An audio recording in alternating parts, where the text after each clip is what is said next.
இன்றைக்கி இந்த திருச்சி மாவட்டத்தில் நம்ம பல்வேறு முக்கியமான திட்டங்கள் குறித்து ஆய்வு மேற்கொண்டு வருகிறோம்.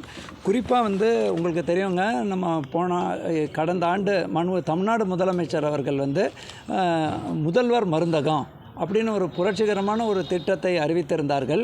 ஒரு 1000 முதல்வர் மருந்தகம் அமைக்கப்படும் என்று. அந்த திட்டம் மிக விரைவில் இந்த மாத இறுதிக்குள் முதலமைச்சரால் துவக்கப்பட உள்ளது. அந்த ஆய்வுக்கு தான் நான் இன்றைக்கி வந்திருக்கேன். அந்த ஆய்வு மட்டும் இல்லாமல் அதே மாதிரி டிபிசி போன்ற பல்வேறு நேரடி கொள்முதல் நிலையங்கள், நியாய விலை கடைகள், கூட்டுறவு பணிகள் போன்றவை எல்லாத்தையும் ஆய்வு பண்ண வந்திருக்கோம். குறிப்பாக இங்கே நம்ம பார்த்தது இந்த முதல்வர் மருந்தகம் பார்த்துருந்தீங்கன்னா நமக்கு இது ஒரு வித்தியாசமான என்ன இதில் வித்தியாசம்னு கேட்பேங்க. அது இந்த திட்டம் ஒரு ரொம்ப உன்னதமான திட்டம். என்னென்னா, நம்ம அரசை பொறுத்த வரைக்கும் எல்லாமே இலவசமாக ட்ரீட்மெண்ட் கொடுத்துட்றோம். முதலமைச்சர் காப்பீட்டு திட்டம் இருக்குது. ஆனாலும் பலர் தனியார் மருத்துவமனை போகிறாங்க, இல்லையா ட்ரஸ்ட் மருத்துவமனை போகிறாங்க. அப்போ இல்லையா டெய்லி தொற்றா நோய் இருக்கும்போது தொடர்ந்து அந்த ப்ரிஸ்கிரிப்ஷன் வெளியில் வாங்கக்கூடிய அவங்க தானாக வெளியில் வாங்குகிறாங்க. வெளியில் வாங்கும்போது ஜெனரிக் மெடிசன்னு நம்ம சொல்கிறோம். அதே மருந்து சுமார் 90 விழுக்காடு கம்மி விலையில் அதே கண்டென்ட்டோட தயாரிக்கப்படுகிறது.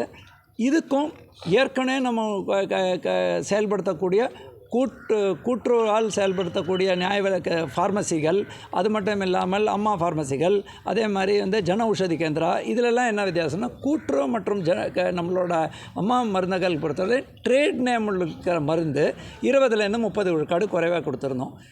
அதே மாதிரி ஜன ஔஷதி கேந்திராலையும் இந்த மாதிரி ஜெனரிக் மெடிசன் கொடுக்குறாங்க. இதை பொறுத்தவரை ஒரு வித்தியாசமாக அனைத்து ரேட்டுகளோட 10 விழுக்காடு கம்மி. ஈவன் ஜன ஔஷதி கேந்திராவில் கிடைக்கக்கூடியதில் 10 விழுக்காடு. அது எப்படின்னா, தமிழ்நாடு மருத்துவ சேவை கழகம் ஒரு மிக தரமான ஒரு ஆர்கனைசேஷன். அவங்க கொள்முதல் பண்ணி சுமார் 186 அன்றாடம் போகக்கூடிய மருந்து அவங்க அதை வாங்கி இங்கே அனுப்பியிருக்காங்க. இப்போ நம்ம மாவட்ட வேர் ஹவுஸில் இருக்கோம். இந்த வேர் ஹவுஸில் இந்த மாதிரி தான் முதல்வர் மருந்தகத்துக்கான மருந்துகள் அப்படிங்கிற அந்த மருந்துகள் நல்ல தரமுள்ள மருந்துகள் இங்கே விற்பாங்க. இது சராசரியாங்க என்னோட அனுமானம், ஒரு சர்க்கரை நோய், இரத்த அழுத்தம் போன்ற நோய் இருக்கிறவர்களுக்கு ஆல்மோஸ்ட் நீங்கள் பார்த்தீங்கன்னாக்கா அது மட்டும் இல்லாமல் ஆன்டிபயோட்டிக்ஸ் இதெல்லாம் பார்த்தீங்கன்னா இந்த ஸ்ட்ரிப்பு மாத செலவு ஒரு 1500லேருந்து 2000 குறைவானதுக்கு வாய்ப்பு உள்ளது. ஸோ இது அந்த மாதிரி ஒரு மருந்து ஆங்கிளில் புரட்சி செய்யக்கூடிய ஒரு என்டர்பிரைஸ். அதில் நம்ம ஆன்டிபயோட்டிக்ஸ் வச்சுருக்கோம். அது மட்டும் இல்லாமல் இந்த மருந்தகத்தில் 90 விழுக்காடு ஜெனரிக் மெடிசனும், அது மாதிரி முக்கியமான ட்ரேட் நேம் உள்ள ஒரு சில மெடிசனும், அது மட்டும் இல்லாமல் நம்மளோட சித்தா, ஆயுர்வேதா, யுனானி அந்த மாதிரி உள்ள மருந்துகள் இருக்குது, ஹோமியோபதி போன்ற அந்த மருந்துகளும், கடைசியாக நியூட்ராசூட்டிகல்ஸ்ன்னு சொல்கிறோம். நம்ம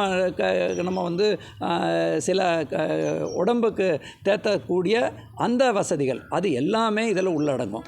சுமார் இதில் எவ்வளோனா 1000 நம்ம விண்ணப்பித்திருக்கும் பொழுது இது வரைக்கும் ஆல்மோஸ்ட் 1000மே தயார் பண்ணுற ஸ்டேஜில் இருக்கும்போது சுமார் 300 தனிநபர்கள் லைசன்ஸ் பெற்றுள்ளார்கள்.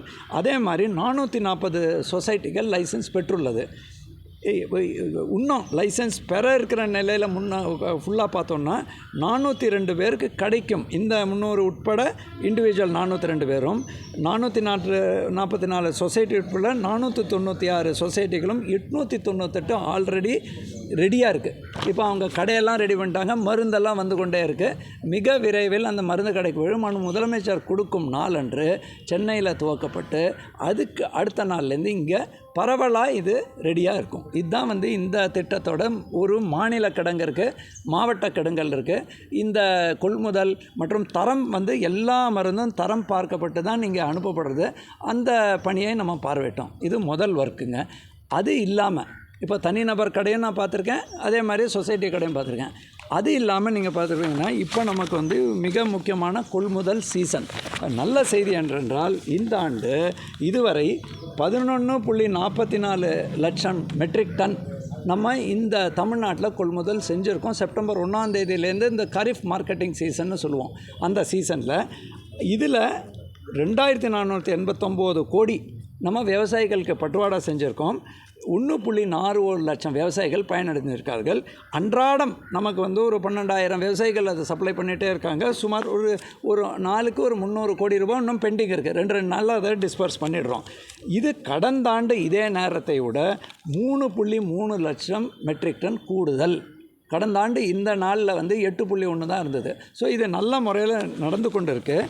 இப்போது இன்றைய தினத்தில் பார்த்திங்கனாக்கா நம்ம கொள்முதல் 10 லட்சத்தை தாண்டி 11 லட்சம் வந்துட்டோம். இன்னொன்று என்னென்னா, நம்மளோட இந்த ஆண்டு நீங்கள் பார்த்திங்கன்னா 50,000க்கு மேற்பட்ட மெட்ரிக் டன் நாளொன்றுக்கு கொள்முதல் செய்யப்படுது. அதுக்கு தேவையான ரேக்குகள் நேற்றைய தினங்களோட விவசாய சங்க தலைவர்கள் எங்கள் அமைச்சர்கிட்டையும் பேசியிருக்காங்க, எங்கிட்டையும் பேசியிருக்காங்க. ஸோ நான் அங்கே சொல்லும்பொழுது இப்போ இன்றைக்கி ஒரு ரேக்கில் 42 பெட்டிகள் இருக்கும். அந்த மாதிரி 7 ரேக் ரயில்வே தயார் பண்ணி இங்கே கொள்முதல் ஆகக்கூடியதை உடனுக்குடன் மற்ற குடோனில் போகிறதுக்கான நடவடிக்கை எடுத்திருக்காங்க. இந்த ஆண்டை பொறுத்த வரைக்கும் இது மட்டும் இல்லாமல் நமக்கு குடவுன்கள் எல்லாம் பார்வையிட இருக்கிறோம். அது ஏற்கனவே நான் சொன்ன இது தாங்க, நமக்கு 380 குடவுன்கள் 20.32 லட்சம் மெட்ரிக் டன் சேவ் பண்ணுறதுக்கு வசதி இருக்குது. இந்த ஆண்டும் அந்த குடவுன்கள் கட்டும் பணி நடக்கிறது. அதே மாதிரி நம்ம புதிய நியாய விலை கடைகள் இதுவரைக்கும் 2286 நியாய விலைகள் கடந்த 3 ஆண்டு துவக்கியிருக்கோம். டிஎஸ்ஓ இங்கே இருக்கார். அவர்கிட்ட என்ன சொல்லியிருக்கோம்னா, எங்கேயாவது நகர்ப்புறத்தில் தேவைப்பட்டால் அந்த டிஸ்டன்ஸ் க்ரைட்டேரியாவும் கார்டு க்ரைட்டேரியா இல்லாமல் விலக்கு வேணுனாலும் தயவுசெய்து அனுப்புங்க. மக்களுக்கு எப்படி அது யூஸாக இருக்கணும் அதை மாற்ற சொல்லி அவங்கக்கிட்ட சொல்லியிருக்கோம். நியாய விலை கடைகளை புதுப்பிக்கிற பணியை எடுக்க சொல்லியிருக்கோம். இதுவரை 37,000 கடையில் 10,000 கடைகள் அந்த மாதிரி புதுப்பித்தால் கூட இன்னும் 27,000 கடை புதுப்பிக்க வேண்டி உள்ளது என்ற பொறுப்புணர்வோடு செயல்பட சொல்லியிருக்கோங்க. புதிய கார்டுகள் இந்த 3 ஆண்டில் 17.44 லட்சம் புதிய கார்டுகள் நம்ம வழங்கியிருக்கோம். அதில் கடந்த செப்டம்பர் முதல் 1.56 லட்சம் புதிய கார்டுகளும் தற்பொழுது கூடுதலாக 2.4 லட்சம் பேர் விண்ணப்பித்துள்ளார்கள். அதில் 98,000 வெரிஃபை பண்ணி முடிச்சிருக்கோம். நமக்கு தமிழ்நாடு 2.25 கோடி கார்டுகள் இருக்குங்க. அந்த கார்டின் அடிப்படையில் தான் நமக்கு அலோகேஷன் இருக்குது. கடந்த ஆண்டு நமக்கு பருப்பு சப்ளை தேர்தல் நேரத்தில் கொஞ்சம் சவாலாக இருந்ததுங்க. டெண்டர் விடும்போது அது அனைத்தும் சீர் செய்யப்பட்டு தற்பொழுது தேவையான பருப்பு, அரிசி போன்றவை நமக்கு இருக்குது. ஒன்றிய அரசும் நமக்கு அந்த ஏற்கனவே நமக்கு எலிஜிபிலிட்டியில் ஒரு சுமார் 2.93 லட்சம் மெட்ரிக் டன் கொடுக்குறாங்க. நமக்கு மாத தேவையான மீதமுள்ள அரிசிக்கும் ஒன்றிய அரசு 22 ரூபாய் 50 பைசாவுக்கு குறைத்து இப்போ கொடுக்கறதுக்கு அவங்க ஏற்பாடு பண்ணியிருக்காங்க. இதுதாங்க அன்றாடம். பட் ஜென்ரலாக நாங்கள் அதே மாதிரி நியாய விலை கடத்தல் அது திருச்சியிலையும் நீங்கள் நிறைய தரம் மாவா கடத்துறதெல்லாம் டிவியில் காட்டியிருக்கேங்க.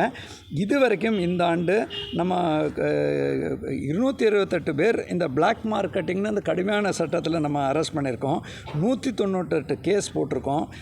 அதே மாதிரி நம்ம தேவையான இந்த தொடர்ந்து அந்த நடவடிக்கை நடந்திருக்க போதிலும் நமக்கு தொடர்ந்து கண்காணிப்பு செய்ய சொல்லியிருக்கோம். கோஆப்ரேட்டிவ் வங்கியை பொறுத்த வரைக்கும் அது இன்னொரு மிகப்பெரிய எங்களுக்கு 2 கண்கள், ஒன்று உணவு, இன்னொன்று கூட்டுறவு. அந்த கோஆப்ரேட்டிவ் வங்கிகள் பொறுத்த எப்படி இப்போ அமராவதி சொசைட்டி இப்போ என்னோட கூட நம்மளோட அதிகாரிகள் கூட இருக்காங்க. அதில் ஜேஆர் இருக்கார், மதிப்புரிய ஜெயராமன் சார் இருக்கார். அதே மாதிரி எம்டி அமராவதி திருப்பதி சார் கூட இருக்கார். அதே மாதிரி Tamil Nadu Trichy district central cooperative bank அரசு இருக்காங்க, RM சித்தரசும். அதே மாதிரி டிஎஸ்ஓ சிவகுமார் இருக்கார், உதயகுமார் இருக்கார். இவங்க கோஆப்ரேட்டிவ் பார்த்திங்கன்னா அது மிகப்பெரிய ஒரு பங்களிக்கிறது. இது வரைக்கும் நம்ம 14,141 கோடி வேளாண் கடன் 15.69 லட்சம் விவசாயிகளுக்கு கொடுத்துருக்கோம். இந்த ஆண்டுக்கான இலக்கு 16,500, அதை நம்ம ஏற்றி விடுவோம். கால்நடைகளுக்கான இலக்கு 2,500 கோடி. இதுவரைக்கும் 2,426.34 கோடி 4.06 பயனாளிகளுக்கு கொடுத்துருக்கோம். அதே மாதிரி சுயதி குழு கடன்கள் 45,047 குழுக்களுக்கு 3,433 கோடி கொடுத்துருக்கோம். ஆனால் கோஆப்ரேட்டிவ் வங்கிங்கிறது மற்ற வங்கிகளுக்கு நிகராக இருக்கிறதுனால 25 வகையான இதர 24 இந்த 3 கடன்களை தவிர்த்து இன்னும் 23 வகையான கடன்கள் கொடுக்குறாங்க. ஒட்டுமொத்தமாக 26 வகையான கடன்கள், ஜுவல் கடன். அதோட நீங்கள் சாதனையை பார்த்தீங்கன்னா இது வரைக்கும் 82 லட்சம் பேருக்கு 86,541 கோடி இந்த நிதியாண்டில் கொடுத்துருக்கோம். இது வந்து இந்த கூட்டுறவு வங்கிகள் சைலண்ட்டாக அந்த பணிகள் செஞ்சு கொண்டிருக்கார்கள். அதே நேரத்தில் இந்த மாதிரி ஒரு மிகப்பெரிய துறை 37,000 நியாய விலை கடைகள், அதே மாதிரி இவ்வளோ சொசைட்டிஸ் இதெல்லாம் இருக்கும்பொழுது டெஃபினட்டாக இதில் குறைகளும் இருக்கும். சில சமயம் நிறைகள் பல சொன்னாலும் இந்த மாதிரி நான் ஃபீல்டில் போகும்போது குறைகளும் சில சமயம் மக்களுக்கு தேவைக்கேற்ப குறைகள் இருக்கும். அதை மறுக்கவோ மறைக்கவோ செய்யக்கூடாதுன்னு அதிகாரிகள்கிட்ட சொல்லியிருக்கோம். குறைகள் உண்மையாக இருந்தால் அதை சரி செய்யணும். அதே மாதிரி இல்லை அது தவறுதலாக விஸ்தரிக்கப்படுதுன்னா அதை பத்திரிகையாளர்கள் மூலமாக கரெக்டான பொசிஷனை சொல்லியிருக்கோம். பட் இன்றைய தினம் பொறுத்த வரைக்கும் இந்த புரட்சிகரமான திட்டம் முதல்வர் மருத்துவம் மிக விரைவில் துவக்க இருக்கிறதுனால அதை பார்வையிட்டிருக்கோம். இதுக்கு அடுத்தது நாங்கள் நேரடி கொள்முதல் நிலையங்கள், ஏற்கனவே நான் வந்து 2 ரேஷன் நியாய விலை கடைகளை பார்த்துருக்கோம். அதே மாதிரி தனியார் நடத்துகிற இந்த கடையை பார்த்துருக்கோம். போகும் வழியில் இன்னும் சில நேரடி கொள்முதல் நிலையம் பார்வையிட்டிருக்கோங்க. விவசாயிகளுடைய நெல் கரும்பு எல்லாமே அரசு சார்பில் நேரடி கொள்முதல் கொடுக்கணும், உரிய விலையை உயர்த்தி கொடுக்கணும்னு சொல்லி விவசாயிகள் கோரிக்கை வைக்கிறோம். நம்ம அதை பர்ச்சேஸ் பண்ணும்போது கரெக்டான விலையை ஏற்ற தமிழக அரசு அறிவிச்சிருந்தாங்க. இல்லைங்க, அது குறிப்பாக ஏதாவது ஏன்னா இங்கே இருக்கிற நிறைய விவசாயிகள் எனக்கு நேரடியாகவே தெரியுங்க. ஐயாக்கான சார்லேருந்து எல்லாருமே, அந்த பக்கம் பிஆர் பாண்டியன் சார், காவேரி தினபாலன், எல்லார்ட்டையும் நாங்கள் பேசிகிட்டே இருக்கோம். பட் நீங்கள் இந்த ஆண்டு பார்த்தீங்கன்னாக்கா மிக அதிகமான இது இருக்குதுங்க உற்பத்தி. இப்போ நேற்றைய தினம் கூட பாருங்கள், உலக அளவில் 2023 நமக்கு வறட்சி, பல இடத்துல வந்து ப்ரொடக்ஷன் உலக அளவில் இல்லாமல் இருந்தது. அந்த மாதிரி நேரத்தில் உங்களுக்கு தெரியும் இந்த நேரடி கொள்முதல் நிலையங்கள், அதே மாதிரி Tamil Nadu civil supplies corporation role அதிகரிக்கிறது. நம்ம வந்து மற்ற மார்க்கெட்டில் திருச்சியெல்லாம் கூடங்க நெல் வந்தானாக்கா தனியார் வாங்கிட்டு போயிடுவாங்க. டெல்டா மாவட்டத்தில் நிறைய நம்மக்கிட்ட கொடுப்பாங்க. ஆனால் இந்த ஆண்டு நாங்கள் எதிர்பார்க்கறது, அதனால தான் 3 லட்சத்துக்கு மேலே கடந்த ஆண்டுக்கும் இந்த ஆண்டுக்கும் கூடுதலாக பண்ணுறோம். நாங்கள் எதிர்பார்க்கறது நாங்கள் பண்ணுவோம். அதில் தான் எங்கள் அதிகாரிகளுக்கு நாங்கள் என்ன சொல்லியிருக்கோம்னா, நம்ம பாலமாக இருக்கணும். கணக்கீடு மாதிரி சொல்லிவிட்டு ஒரு இடத்துல வந்து ஒரு நாளைக்கு 800 மூட்டை எடுக்கணும், ஒரு ஏக்கருக்கு 60 டன் வருது அப்படின்னு சொன்னால் கூட இன்றைக்கி சில இடத்துல 70 டன் கூட வருது. அதே மாதிரி சில இடத்துல ஒரே நாளில் வந்து ஒரு ஏரியாவில் வரும்போது 3-4 யூனிட் போட சொல்லி நியாயமாக இப்போ 2400 ஆரம் இருக்குங்க இல்லையா, இப்போ 2450 தானே நம்ம கொடுக்குறோம். இப்போ நல்ல சன்ன ரக அரிசிக்கு 2450, இந்த மோட்டா அரிசின்னு சொல்லுவாங்க அதுக்கு 2405. கடந்த ஆண்டை விட சன்ன ரக அரிசிக்கு 130 ரூபா கூடுதலும், மோட்டார் ரக அரிசிக்கு 105 ரூபா கூடுதலாக கொடுக்குறோம். பட் இது கரெக்ட் டைமில் கொடுக்கணும். அதுதான் நான் சொன்னேன். இந்த ஆல்மோஸ்ட் 2481 கோடி கொடுத்துட்டோம். 2093 கோடி 2 நாளில் கொடுக்க சொல்லி ஏற்பாடு பண்ணியிருக்கோம். அதற்கு தேவையான நிதி ஆதாரங்கள் முதலமைச்சர் சொல்லி அலோகேஷனில் தயாராக இருக்குது. குறைகள் வரும்போது உடனடியாக பதில் சொல்லியிருக்கோம். இப்போ எங்களுக்கு கம்ப்ளைண்ட் வருது பூராவுமேங்க, சம்டைம்ஸ் மூட்டைக்கு இந்த கூடுதலாக பணம் கேட்குறாங்க. ஒரு மூட்டை தைச்சு அனுப்புறதுக்கு ஒரு தொழிலாளர்களுக்கு 3 ரூபா இருந்ததை 10 ரூபான்னு உயர்த்தி கொடுத்துருக்கோம். அதுவே பத்தாதுன்னு சொல்லி சில சமயம் அவங்ககிட்ட கேட்குறத அதை கண்காணிக்க விஜிலன்ஸ் ஆஃபீஸரை சொல்லியிருக்கோம். கம்ப்ளைண்ட் வராமல் பார்த்துக்க சொல்லியிருக்கோம். பட் எம்எஸ்பி கொடுக்கக்கூடிய இதை வாங்குகிறோங்க. மற்ற கரும்பை பொறுத்த வரைக்கும் நம்ம பொங்கலுக்கு வாங்கினோம். மற்றது இந்த ஆலைகள் வாங்கும், கூட்டுறவு ஆலைகள் வாங்கும். ஸோ அது அந்த துறைக்கு நான் சொல்கிறேன். அந்த பெண்டிங் இருக்கிற ஃபிகர் நான் உங்களுக்கு சொல்லிடுறேங்க. இப்போது 2 செட்டாக போட்டிருக்காங்க. ஏற்கனவே நமக்கு வந்து நடுவில் 2.89 லட்சம் இந்த தேர்தல் நேரத்தில் நிறுத்தி வச்ச அப்ளிகேஷன்ஸ் இருந்தது. அதில் 1.56 லட்சம் முடித்து பிரிண்ட் ஆகி வந்துடுது. இதில் ஆக்செப்ட் ஆன பெட்டிஷன் 1.57 லட்சமும், ரிஜெக்ட் ஆனது 1.31 லட்சம். ஆனால் அடுத்தபடியாக நீங்கள் பார்த்தீங்கன்னா ஃப்ரெஷ்ஷாக நம்ம அப்ளிகேஷன் இன்னும் வாங்கும்போது 2.4 லட்சம் பேர் அப்ளை பண்ணியிருக்காங்க. இதில் 98,549 முதல் கட்டத்தில் அப்ரூவ் ஆகிருக்கு. ரிஜெக்ட் ஆனது 54,020. ஆனால் இன்னும் நமக்கு பெண்டிங் இருக்கிறது 87,000. அது ஒரு தொடர் பண்ணிங்க. பட் கடந்த ஆண்டு நிறுத்தின மாதிரி இல்லை. அதே மாதிரி திருச்சியை பொறுத்த வரைக்கும் நான் சொல்கிறேங்க, திருச்சியில் நமக்கு 7 operation godown, 1 buffer godown, 2 semi godown இருக்குது. தற்பொழுது 99 நேரடி கொள்முதல் நிலையங்கள் செயல்பட்டு 13,506 மெட்ரிக் டன்னை வந்து 2,835 பயனாளிகள்கிட்ட வாங்கியிருக்காங்க. இதை தான் நாங்கள் என்ன சொல்லியிருக்கோம்னா, மாவட்ட ஆட்சியருக்கு இதில் லிமிட் கிடையாது. இப்போ திருச்சியில் ஒரு காலத்தில் நாங்கள் கேட்டால் கூட 23 நாங்கள் கேட்டுட்ருந்தோம், அவங்க மார்க்கெட்டுக்கு விற்றுருந்தாங்க. இப்போ எங்ககிட்ட கொடுக்கறதுக்கு கரூரில் கடந்த வாரம் போகும்போது 8 தந்தாங்க, நீங்கள் தேவைக்கேற்ப தரங்கன்னு மாவட்ட ஆட்சியருக்கு சொல்லியிருக்கோம். ஸோ இந்த மாதிரி ஒவ்வொரு இடமுங்க இந்த பணிகள் பார்த்துட்ருக்கோம். திருச்சியை பொறுத்த வரைக்கும் நம்ம புது ரேஷன் கார்டு 73 கடைகள் திறந்துருக்காங்க. ஆனால் இன்னும் தேவைனாலும் அந்தந்த தேர்ந்தெடுக்கப்பட்ட பிரதிநிதிகள், ஏன் பொதுமக்கள் எங்களுக்கு ரொம்ப தொலைவாக இருக்குது அப்படின்னு சொன்னால் நீங்கள் எங்ககிட்ட சொல்லுங்கள், உங்கள் லிமிட்டில் இருக்காது, மாநில அரசுன்னு நாங்கள் விலக்கு கொடுப்போம்னு சொல்லியிருக்கோம். போலி ரேஷன் கார்டு நிறைய பிடிக்கப்பட்டிருக்குங்க. போலி ரேஷன் கார்டு கூட போலி ரேஷன் கார்டுன்னு நான் சொல்ல மாட்டேங்க. அதில் என்னென்னா, நமக்கு இறந்த போனவங்கள நம்ம எடுக்கணும். ஓகே, அதில் 5.9 லட்சம் பேர் இறந்தவர்கள் இருக்காங்க. அவங்கள சிங்கிள் மெம்பர் கார்டு, ஒரே ஒரு கார்டில் இறந்துட்டாங்க. ஆனால் அதை எடுக்காட்டால் அதுக்கு யாராவது அலோகேஷனோ அதை எடுத்திருக்கோம். 26.69 லட்சம் இறந்தவர்களை காமன் கார்டுலேருந்து டிலீட் பண்ணியிருக்கோம். இந்த போலி ரேஷன் கார்டுங்கிறது அவ்வப்பொழுது வருங்க. அது தொடர் நடவடிக்கை டிஎஸ்ஓ வச்சு கண்காணிக்க சொல்லியிருக்கோம். களத்தை நம்ம கவனிக்க சொல்லியிருக்கோங்க. எல்லார்ட்டையும் என்ன சொல்கிறோன்னா, புள்ளி விவரத்துக்கு நம்ம அடிமையாக இருக்கக்கூடாது. இப்போ நான் எவ்வளோ சொன்னால் கூட ஃபீல்டில் பிரச்சனை இருக்கலாம், அதை வச்சு நான் ஓடக்கூடாது, இல்லையா அதை மறைக்கக்கூடாது, மறுக்கக்கூடாது. இப்போ பத்திரிகையாளரே நீங்கள் ஃபோன் பண்ணி சொல்கிறீங்க இல்லையா, லைவாக வீடியோ எடுக்கிறாங்க இல்லையா, வாட்ஸ்அப்பில் இப்போ பப்ளிக் கொடுக்குறாங்க, உண்மைன்னா நான் நடவடிக்கை எடுக்கணும். இல்லை அது ஏதோ 5 வருஷம் பழைய வீடியோ ஒரு 2 நாள் முன்னாடி போச்சு, அப்போ அந்த வீடியோ எடுத்து நாங்கள் சொல்லணும், இல்லைங்க இது 5 ஆண்டு முன்னாடி இருக்கிற வீடியோ, அதை நாங்கள் ரெக்டிஃபை பண்ணிட்டோம். ஸோ அந்த மாதிரி ஒரு அப்ரோச். இது அல்டிமேட்டாக ஒரு டீம், நம்ம பொதுமக்கள்கிட்ட பெனிஃபிட் போனோங்க. பல்வேறு இந்த பலருக்கு இந்த திட்டம் தெரியாது. நான் சுகாதாரத்துறையில் இருந்திருக்கேங்க பல ஆண்டு. கோவிட் காலகட்டத்தில் உணவு பாதுகாப்பு இந்த மாதிரி இலவசம் தமிழ்நாட்டில் மட்டும்தான் 2.25 கோடி கொடுக்குறோம். மற்ற மாநிலங்களில் என்னென்னா, தேசிய உணவு பாதுகாப்பு சட்டத்தில் பயனாளிகள் கொடுப்பாங்க. ஒரு சில மாநிலங்கள்லாம் தமிழ்நாடு மாதிரி இருக்காங்க.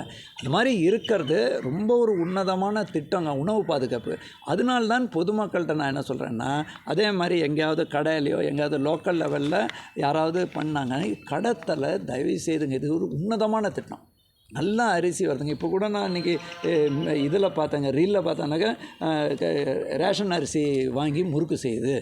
ரேஷன் சரி உணவு கொடுக்குறோங்க, ஆனால் அதில் அவன் தரம் நல்லா இருக்குன்னு தான் முறுக்கு செய்யணும். பட் அது எனக்கு அந்த மாதிரி இது ஏன் நம்ம வாங்கி விற்கணும்?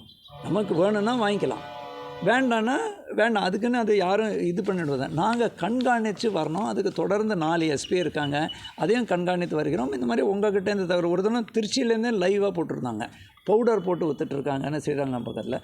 தவறுனா நடவடிக்கை எடுக்கணும். நாங்கள் அதை வந்து இல்லை சார் அப்படின்னு கண்ணை மூடி இருக்கக்கூடாது. பட் இவ்வளோ பெரிய நிர்வாகத்தில் நல்ல தரமுள்ள அரிசி வந்துடுதுங்க. கலர் சாட்டர் போட்டதுனால அரிசி கலர் அந்த கருப்பு எல்லாம் இல்லை இப்போது. அதே மாதிரி நமக்கு தேவையான இது ஃபெசிலிட்டி இருக்குது. அதே மாதிரி சீஷர் இங்கே மட்டும் 28 கேஸ் போட்டிருக்காங்க. 8,555 கேஜி அரிசி, 199 கேஜி வீட்டு, குருணை அரிசி 3 டன், சிலிண்டர் இதெல்லாம் எடுத்திருக்காங்க. அதே மாதிரி கம்ப்ளைண்ட் நம்பர்லேயும் நான் சொன்னேன் 1967 பணி செய்யும் 1967 1967 8லேருந்து 7 மணி வரைக்கும் கம்ப்ளைண்ட் பண்ணலாம். அப்புறம் 1800 425 5901 அதுவும் ஒரு டோல் ஃப்ரீ நம்பர். அதே மாதிரி நுகர்வோர் பாதுகாப்பும் எங்கள் துறை கூட்டுறவு உணவு நுகர்வோர் பாதுகாப்பு. நுகர்வோர்னால் எங்கேயாவது நுகர்வோர் கம்ப்ளைண்ட், இது சோடாவில் தப்பாகிடுது இதில் தப்பாகிடுதுன்னா அந்த கம்ப்ளைண்ட் வந்து 044 2859 2828 இதுவும் பண்ணலாம். இப்போ ஏற்கனவே ஒரு 6000 இல்லை அது நியாயமான கருத்து தாங்க. இது என்ன ஆகுதுன்னா, இவ்வளோ பெரிய நிர்வாகம் இருக்கும்போது வர ரிட்டையர்மெண்ட்டும் ஆகிட்டே இருக்குது. இப்போ சுமார் நாங்கள் எங்களோட அனுமானத்தில் 2600லேருந்து 300 பேர் போட வேண்டிய இருக்குது. ஏற்கனவே இந்த துறையில் தான் மேக்ஸிமம் போட்டிருக்கோம், 6000 பேர் போட்டிருக்கோம். ஸோ எல்லா மாவட்டத்திலும் அந்த இன்டர்வியூ, தட் இஸ் மார்க்குக்கு 50 விழுக்காடு, இன்டர்வியூக்கு 50 விழுக்காடுன்னு இங்கேயும் எவ்வளோ பேர் வேகன்சி இருக்குது? இங்கே 96. இது நடுவில் வந்து 2023-24 போட்டிருக்காங்க. பட் மாநிலம் முழுவதும் அது சுமார் 2600 வேகன்சிஸ் இருக்குங்க. அதுக்கும் டெஃபினட்டாங்க அது நான் உங்கள்கிட்ட தெளிவுபடுத்த சொல்கிறேன். ஏற்கனவே கூட்டுறவு மூலமாக 2 வகையான மருந்தகங்கள் செயல்பட்டு வருது. ஒன்று கூட்டுறவால் ஏற்படக்கூடிய மருந்தகங்கள், இன்னொன்று அம்மா மருந்தகங்கள். இது 2ம் தொடர்ந்து செயல்படும். இது வந்து ஒரு வித்தியாசமான முதல்வர் மருந்துங்கிறது ஜெனரிக்கை ஃபோக்கஸ் பண்ணி புதிய முயற்சி. ஸோ இதையும் அதையும் இப்போ ஏதாவது ஒரு மருந்தை மூடிட்டு இந்த மருந்து திறக்கணுங்கிற எந்த அளவுலேயும் டைரக்ஷன் கிடையாது. திருச்சி எங்கள் கடலூர் அப்படி ஒரு கம்ப்ளைண்ட் வந்தது, உடனடியாக அதை நாங்கள் ரெக்டிஃபை பண்ணி அதை மெயின்டைன் பண்ண சொல்லியிருக்கோம். இதையும் 3 வகையான பயிற்சியும் கொடுக்குறோம். மக்களுக்கும் புரியணும் இல்லையா, இதில் என்ன வித்தியாசம். நான் எப்போவுமே ஒரு தனியாக ஒரு மருந்தகத்தில் வாங்கும்போது இங்கே என்ன, நான் உங்களுக்கு சிம்பிளாக சொல்கிறேங்க. சாதாரண வில்டாக்ளிப்டின் மற்றும் நம்மளோட மெட்ஃபார்மின் வந்து 368 ரூபாய்க்கு ஒரு நல்ல கம்பெனியில் விற்கக்கூடியது கூட்டுறவு மற்றும் அம்மா மருந்தகத்தில் 320 ரூபாய்க்கு கிடைக்கும். அதே காம்பினேஷன் வேறு கம்பெனியில் 57லேருந்து 125க்கும் கிடைக்கிறது. அதோடையும் குறைவாக ஜன் ஔஷதி கேந்திராவில் கிடைக்கும். அந்த ஜன் ஔஷதி கேந்திராவில் கிடைக்கிறதோடையும் 10% குறைவாக இங்கே கிடைக்கும். இதுதான் கன்செப்ட்டுங்க. ஸோ இது வந்து மக்களுக்கு அந்த அவுட் ஆஃப் பாக்கெட் எக்ஸ்பெண்டிச்சர்னு சொல்லுவோம். மருந்துக்கான செலவு மிக அதிகமாக, குறிப்பாக தொற்றா நோய் எல்லாத்துக்கும் போகும்போது தமிழ்நாட்டில் மட்டும்தான் அரசு ஆஸ்பத்திரியில் இலவசம். ஆனால் சிலர் அதே மாதிரி மக்கள் தேடி மருத்துவம் இருக்குது. ஆனால் சிலர் இன்னமும் நாங்கள் ரொட்டீனாக கடைக்கு போய் வாங்குகிறோன்னு சொல்லும்பொழுது இங்கே வாங்கினா மாதத்துக்கு சராசரியாக 2500லேருந்து 2000 ரூபா கூட சேவ் ஆகுங்க. ஸோ இந்த ரேஷன் அரிசி தொடர்ந்து கடத்தல் சம்பவம் அதிகரிச்சுட்டே வருது, தடுக்க என்ன நடவடிக்கை எடுத்துருக்கீங்க? அது ஒரு தொடர் குறிப்பாங்க 13 எல்லையோர மாவட்டம் இருக்குது. நமக்கு தரமான அரிசி இருக்கிறதுனால சிலது இந்த சம்பவம் தொடர் அதில் தான் நாங்கள் சொல்லியிருக்கோம். இது வரைக்கும் ஆல்மோஸ்ட் 100 பிளாக் மார்க்கெட்டிங் ஆக்டில் 228 பேரை புல்டர் சர்டிஃபிகேட் மாதிரி நம்ம பண்ணியிருக்கோம். 4 எஸ்பி இருக்காங்க, ஒரு டிஜிபி தலைமையில் ஒரு ஐஜியும் இருக்காங்க. ஸோ இது குறிப்பாக நமக்கு கோயம்புத்தூரில் ஒரு 13 வழித்தடங்கள், திருவள்ளூர் மாவட்டத்தில் ஒரு 12 வழித்தடங்கள், அதே மாதிரி சித்தூர் பக்கத்தில் பார்டர் ராணிப்பேட் அங்கே இருக்குது. இங்கே தனி கவனம். அதே மாதிரி கேரளா ஒட்டி உள்ள மாவட்டங்கள். ஏன்னா இங்கே நல்ல அரிசி கிடைக்கும் போது டக்குன்னு என்ன ஆகுதுன்னா அதை அங்கே நல்ல ரேட்டு போடுறதுன்னு பண்ணுறாங்க. அப்புறம் ட்ரெயின் மூலமாக போகிறது, அப்புறம் அனாத்தரைஸ் ரோட் எல்லாத்தையும் கண்காணித்து முடுக்கி விட்டுகிட்டே இருக்கும். ஆனால் இது ஒரு தொடர் நடவடிக்கைங்க. இன்னி வரைக்கும் முடிச்சிடணுங்க, நாளைக்கு சீல் வச்சாச்சுன்னு சொல்ல முடியாது. ஏன்னா சீல் இல்லாமல் போகும்போது தொடர் கண்காணிப்பில் இருக்கக்கூடிய ஒரு பணி தொடர்ந்து நடைபெற்று வருகிறது. இல்லை 2 நான் சொல்கிறேங்க. எங்கள் கடைகள் மூலமாக வேட்டி சேலை கொடுக்கப்பட்டு வருதுங்க. அது எங்கள் துறை வந்து டிஸ்ட்ரிபியூஷன் ஸ்டைலில் வருது. அது வந்து கைத்தறி மற்றும் வருவாய்த்துறை மூலமாக வருது. ஆனால் ஒரு டீமாக பண்ணுறோம். நம்மளோட ரெகுலர் தொகுப்பு வந்து ஆல்மோஸ்ட் 95 விழுக்காடு எல்லாம் வாங்கிட்டு போயிட்டாங்க. 1 கேஜி அரிசி, 1 கேஜி பருப்பு, அதுக்கப்புறம் நம்மளோட கரும்பு. இதை பொறுத்த வரைக்கும் அந்த பிப்ரவரி கடைசி வரைக்கும் சில இந்த சப்ளை இஷ்யூஸ் இருக்கிறதுனால இந்த டிலே ஆகுது. ஆனால் எங்கள் கடை மூலமாக போகிறதுனால நீங்கள் எங்ககிட்ட கேட்குறீங்க. நாங்கள் அந்த துறை வருவாய்த்துறை மற்றும் அந்த கைத்தறி துறை மூலமாக அதை விரைவுபடுத்தவும் சொல்லியிருக்கோம். இதையும் நீங்கள் சொன்னதை நாங்களே கன்வே பண்ணியிருக்கோம். இது மாதிரி பப்ளிக் வந்து சொல்கிறாங்க தட் ஒரு ஃபுல் வந்ததை பூராவுமே நாங்கள் அங்கே கடைக்கு அனுப்பிடுறோங்க ஹோல்சேலில். பட் இது ஒரு டீம் ஒர்க்காக பண்ணிகிட்ருக்கோங்க. தேங்க்யூ. திருச்சி மாவட்டம் முழுவதும் ரேஷன் கடைகளில் சப்ளை பண்ணுறதுக்கு பொருட்களை யார் நியமனம் பண்ணியிருக்காங்க? பொருட்கள் அந்தந்த கான்ட்ராக்டா இல்லை வெவ்வேறு கான்ட்ராக்டா? இந்த முறைப்படி அறிவிப்பு கொடுத்து தான் நடைபெறுறாங்க. இல்லை என்ன சப்ளைனா டிரான்ஸ்போர்ட் கான்ட்ராக்டர் சொல்கிறீங்களா, இல்லை பருப்பு இதெல்லாம் எஃப்சிஐ மூலமாக? அரிசி வந்து எஃப்சிஐ மூலமாக வருதுங்க, ஃபுட் கார்ப்பரேஷன் மூலமாக. டிரான்ஸ்போர்ட் வந்து ஒவ்வொரு இடத்துல ஒவ்வொரு டிரான்ஸ்போர்ட் கான்ட்ராக்டர் அது அந்த ஒப்பந்தம் உள்ளபடி வரும். எனக்கு ஸ்பெசிஃபிக்காக திருச்சி தெரியாது. பருப்பை பொறுத்த வரைக்கும் 3 மாதத்துக்கு ஒரு முறை டெண்டர் விடும்போது அந்தந்த கம்பெனிக்காரங்க கொடுப்பாங்க. பருப்பு, பாம் ஆயில், அப்புறம் சர்க்கரை வந்து நம்ம கூட்டுறவு ஆலைகள் மூலமாக மத்திய அரசில் அலோகேஷன் வருது. எப்போ மத்திய அரசு அலோகேஷன் இல்லையோ எங்களுக்கு ஓப்பன் மார்க்கெட்டில் வாங்குவோம்.